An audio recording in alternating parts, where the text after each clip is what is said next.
Right, here we go then.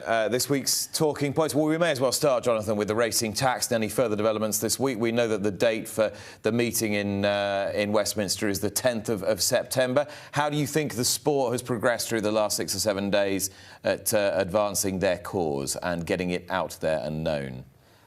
Reasonably well. I mean, I've seen it on social media. There's been a fair bit of commentary from people within racing and indeed the betting industry. I think that's been, for me, the interesting development since this strike was announced, was perhaps a slight, not entirely harmonious position between the bookmaker side and the racing side. I think racing's trying to put forward this case and differentiate itself quite rightly, I think, from games of chance. But at the same time, there is that risk that perhaps it's straying into well-taxed casino games more, which I think the bookmakers would quite rightly raise an eyebrow at and say, well, there might be knock-on consequences to that. So I think there's a bit of back and forth at the moment behind the scenes as we build up to that September 10th. Phil, how do you look on this? Do you think racing's taking the right position in its bid to get the tax carve-out that would help it? You know, I half followed it. I've probably got more tax concerns outside of racing tax with capital gains and everything else that's gone its way, I suppose. But yeah, look, anything that's going to deter people from spending and have an impact wherever costs are increasing, it just can't be good for anyone, can it, really? And somebody like you would be crucial, wouldn't you, in terms of making your MP and your parliamentarians understand the contribution that you make to society, to community, to the workforce, and so on. Yeah, I suppose anything anyone can do to help, yeah, we'd be fully supportive of it. But what I find quite interesting is when people are coming out with all of these numbers, you rarely see any of the volumetrics behind how they're calculating it. It was even with these affordability checks and everything else that bookmakers were introduced. No one's disclosed the formulas.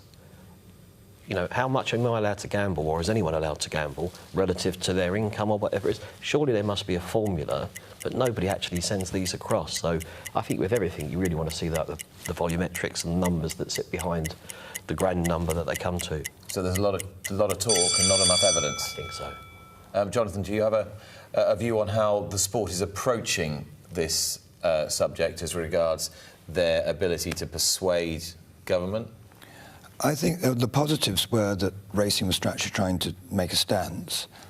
I think the negative was there was too much negative press about how the BHA or whoever's organised hadn't communicated with the bookmaking industry before deciding what to do about it. Mm-hmm. So all we're getting is a lack of cohesion being advertised, which racing doesn't want. So while there was a positive about a strike and doing something about it, all we're still seeing is, oh, one body's not talking to the other. And that's the whole crux of a lot of racing's problems, is that no one's working together. Wednesday, September the 10th, just to reiterate, we broke the news on this show last week. Well, actually, the Sunday Times broke the news, but we got it fleshed out by Brand Dunshay on this show last week. What the plans were for September the 10th. Right, Hollie Doyle suffered a blow earlier this week. I think that was Monday, wasn't it, when it was announced that she'd lost the job with Imad Al Sagar, who she'd had so much success for on the multiple Group 1 winning filly Nashwa. Rasheen Murphy would take that job to go with a raft of other retainers that he's got at the moment, including Cato Racing and Prince Faisal, and of course all his commitments with Andrew Balding and others. It didn't go down great with everyone. I thought Hollie Doyle handled it brilliantly in the interview with Matt Chapman on Sky on Monday night, Jonathan. It was a really positive, confident, front foot interview. Classy, wasn't it? That was good, all round. Decision, less good for her, and a shame for the sport, really. Yeah, I was a little bit shocked at the timing of it. I mean, we don't know everything that's going on behind the scenes, nor should we, but to make that decision in the middle of the season felt a little bit odd to me. But look, both sides came forward and presented their view, their case very diplomatically. It sounds like the relationship's still intact. It was just they wanted a change, which the owner's well within their rights, has been a big supporter of Hollie Doyle's, but at the same time, I don't see a lot of reason why, if it's performance-based, I can't really see that myself. I think there's no suggestion to me she's not riding as well as she was before. It's just one of those, perhaps. I don't know. And obviously, given her profile at the time, there was heightened interest and awareness in what was quite a numerically small retainer. There's clearly, Phil, going to be heightened interest when that retainer comes to an end. Oh, Hollie's great. She comes in, she's ridden a lot of winners for us. She works really hard. She's a lovely, lovely person, as you know. So she did actually send a message when I was in the car on the way up to say, obviously, it's happened. She'd be available to come in a bit more often, and well, that's great news. That is good news as well, isn't it? Because it's easy to, and it's quite understandable that you would lick your wounds for a bit, Johnny. But you've got to get out and try and carve out the new opportunities. I just thought it was fantastic she was given that opportunity in the first place. You know, for a lady jockey to get a high-profile retainer, I thought was great for her and great for racing. She seized it with both hands. She won them a French Oaks, and she's done and well. Yeah, I just thought it was great she got that opportunity in the first place, and Hollie will find plenty of people supporting her, including that operation as well in a smaller way probably, but she'll be fine. And as you say, she came over brilliantly on the telly, as did Teddy Beckett, who was explaining the situation. None of us know what was going on in the background. There was probably more to it. I had no idea, but she'll crack on, and good luck to her. Yeah, it was a rough beat. Right, pacemakers. It's not exactly been the season where they've been used tremendously judiciously. It's led for some calls to say, well, you can't run a pacemaker. Well, how do you prove a pacemaker's a pacemaker, I suppose?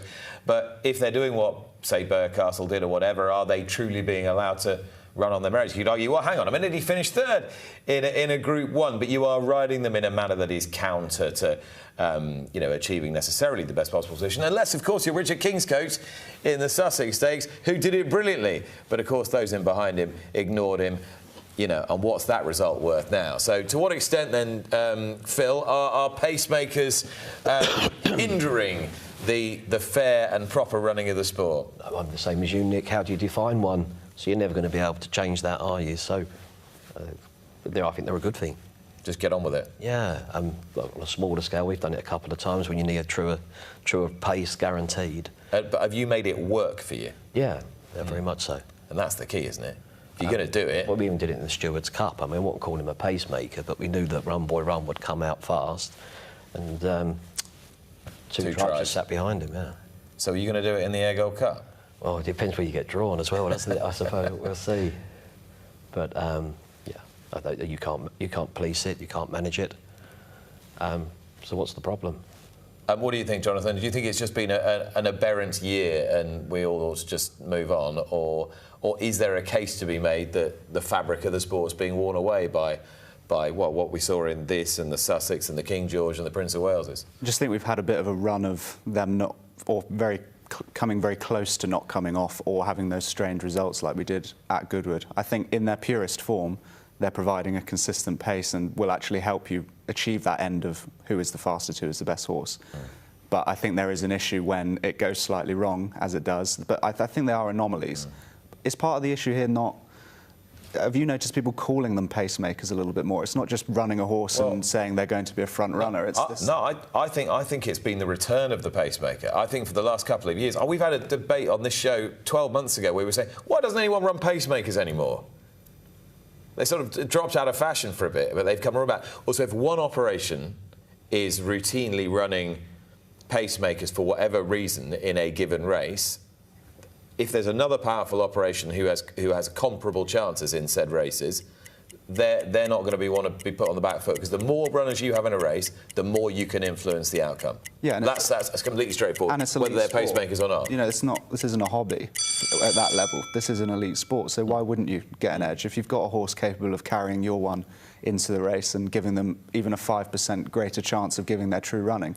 Of course you do it. So, I mean, Johnny, there's got to be a bit of Aidan O'Brien that thinks, well, I went into the Juddmonte International without any help to my horse, because I probably thought I had the best horse anyway, but he was left scratching his head thinking, well, hang on a minute, that's all become a little bit of a farce. Has it counted against me?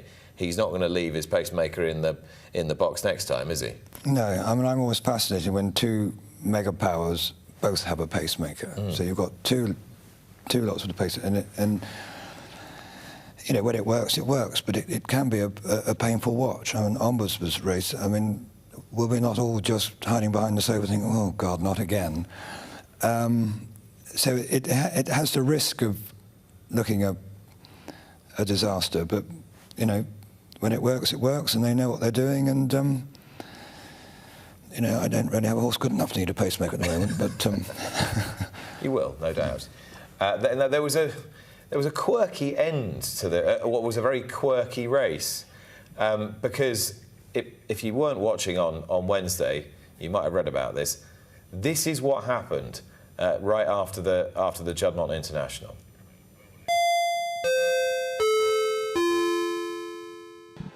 There is an objection. An objection has been lodged by the Clerk of the Scales. Further details will follow in a moment.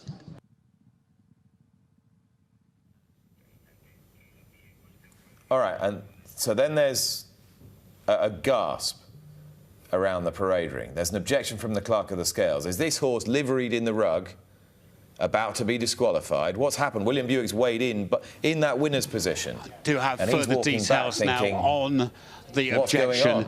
The objection has been lodged by the Clerk of the Scales to the rider of horse number 5, Dariz. The placings of the first 5 horses are not affected. So there you are. So you had that yawning gap between the first part of the announcement and the second, which was just enough to cause a significant degree of heart failure amongst the assembled crowd. I mean, I suppose it added to the drama, but John Gosden was none too impressed, as I think you're going to be able to see now. No? No, we haven't got that. I thought we had the interview. But anyway, you get the point. You get the point, Jonathan. Yeah, absolutely. It's just a weird decision, I think. I won't dig anyone out for it, but it's one of those you can't imagine would happen again, because it's just, you want certainty on course, particularly because there'll be punters there.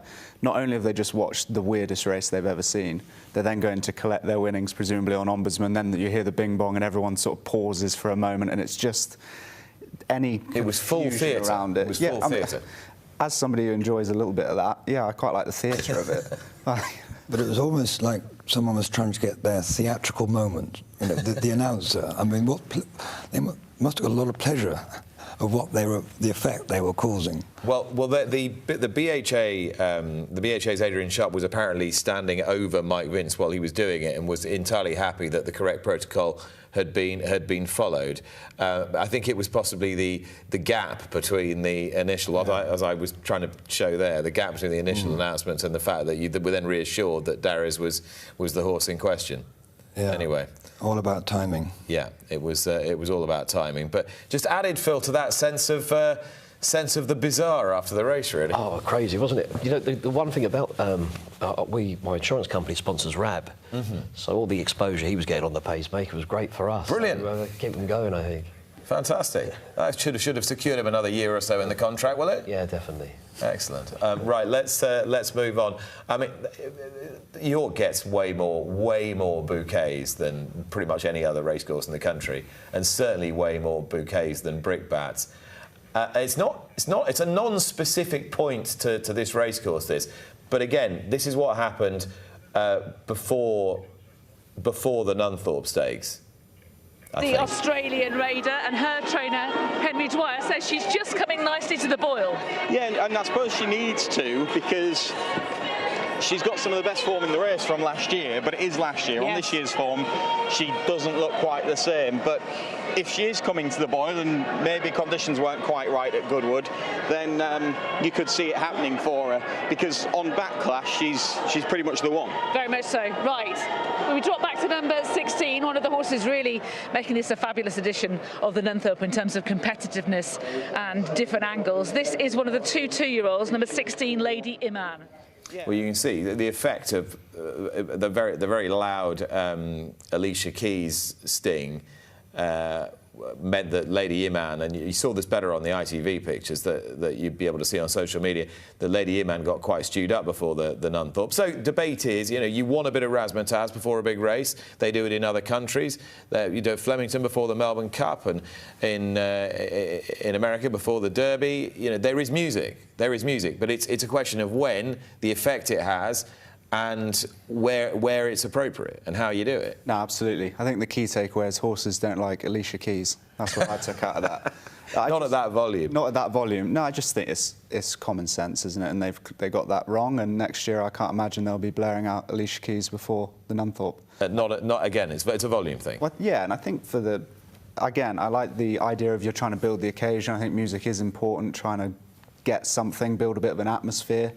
But at the same time, when you've got some 2-year-olds walking around the parade ring in that instance in particular, and they're already pretty wired up for their job, it's not ideal playing it that loud. And we've had this with arguments about fun fairs in the wrong place, bouncy castles in the wrong place at various rates. Fireworks before the Triumph Hurdle, that didn't go down terribly well. Fireworks before the Derby.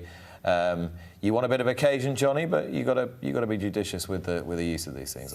You don't need it before a race. I like Cheltenham when they do their music when the horses are coming in, after a race. A bit of and York's been doing that all week, hasn't it? It's been quite fun. They do need to change the sort of music they play. Do you think? Well, it wasn't very good, was it? But I guess it depends what you taste. Yeah, well. I think they need to get. DJ. I think of all places, York. You've got such an interested, the audience at York, so into the horses and the racing. Do they really need the music? Does York really need to, lift them? They want to see the horses. York is one place where there's absolutely packed. Everyone around the paddock, looking at the horses. They want to see the horses. They don't need the music. York would be just as popular without the music before a race. I'm against anything that upsets the horse. I was actually in the paddock, as you know, for that race, and I must have been so nervous I never heard it. But places like Windsor, when they've got their Saturday crowds and they start having a boom, boom, boom, boom, boom, when your 2-year-olds are walking around the paddock, I do have to go up to the Clough course and say, whose idea was that? And so it can be a problem, but that's what people want. But I don't think the York crowd really particularly needed it. Okay, but they know what they're doing. You mentioned Windsor. There was a full start earlier in the week. Now, we aren't able to show you images of this, obviously, because we don't have the rights to show Windsor. You'll likely have seen this, but it ended up being a bit of a farce. Can you give me the potted version? Yeah, it struck me there was 2 incidents in one. You had a horse breaking out of the stalls, rearing up in the stalls and creating a bit of confusion, and then breaking out with a hood on and crashing through the rails. That was one incident. But the sort of pertinent point is that one of the stalls didn't open correctly, slightly delayed, prompting the starter to wave their flag, essentially the recall procedure. And then in the middle of the track, you've got another person essentially waving their flag, attempting to stop the race. For one reason or another, amid the confusion, the shouting and everything else, the jockeys haven't seen either of those signals. Now, those on course would say, we followed the stop race procedure to a T. The jockeys would say, well, for one reason or another, we didn't see, we didn't acknowledge, we didn't know what was going on, I was drawn in the wrong place or whatever. As it happens, the jockeys have been banned, and I suppose we'll wait and see if there are any appeals to that in the coming days. OK. In your mind, were the stop race procedures adequate? Watching on, it looked as though they were, but they obviously weren't in the sense that they didn't stop. It's hard to say, isn't it? Unless you're on horseback going at that pace. I wouldn't like to say, well, I would have seen the flag, because how do you... I can't know. Every time we have one of these, Johnny, it's like, well, they've got to be clearer signs and sirens and this and flags, and it's not enough. When is enough? Yeah, I mean, obviously, they didn't see whoever they were supposed to see. I presume the recall man on the track. They were apprentices, but I can't believe more than one person didn't see what they were supposed to see. They say they didn't see it, so it obviously wasn't clear enough. Yeah. If you're a recall man, you're not going to stand in the way for too long, so you're going to make yourself scarce at some point. But Yeah, not knowing the full story from what every single jockey said after the race, it's clear that they didn't. The recall system failed. And you can read more about this on the Windsor Stewards report on the BHA website, and just a brief précis of this. They found that Connor Whiteley, who was riding Beau Madier, was found not to be in breach as he obeyed the recall flag and attempted to pull his horse up. And having heard their evidence, the other jockeys, Jakes, Doughty, Dace, Langley and Wojcicki, were all suspended for 10 days for failing to obey the recall flag. So they just believed. Had they seen it? Well, I mean, it doesn't actually say that in the bit. It just says an inquiry was held.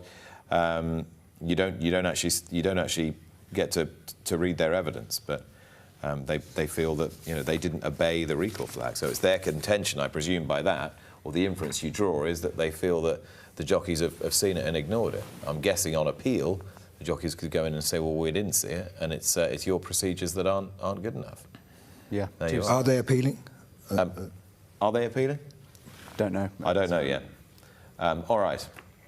There we go. Right. This guy's appealing, though, because he's been banned for a year. Albin Jimenez, successful jockey in Ohio's smaller circuit.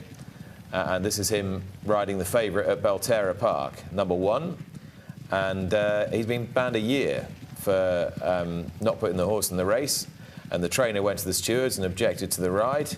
Now, whatever you think of this ride, if this got a year and those principles were applied worldwide, there'd be a lot of jockeys on a long holiday. Have you seen this before?